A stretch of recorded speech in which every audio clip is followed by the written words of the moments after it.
Donc ça veut dire qu'après ces mois et ces mois de discussion, Éric Coquerel, demain, les députés iront à l'Assemblée nationale et puis il y aura un 49-3 auquel Sébastien Lecornu avait dit vouloir renoncer. Ben voilà, vous avez bien résumé. Oui.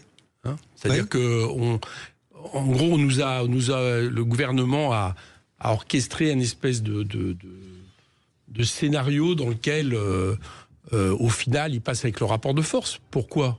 Enfin, un coup de force plutôt, pas un rapport de force, justement, parce qu'il n'a pas de rapport de force.